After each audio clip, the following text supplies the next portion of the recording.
SARA is very well suited for just this task.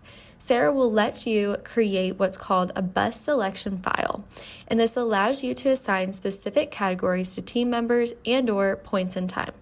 You could select all of the lines at a certain voltage level and/or in a specific zone or area, or any combination of those, and assign them to a specific team member and/or time point.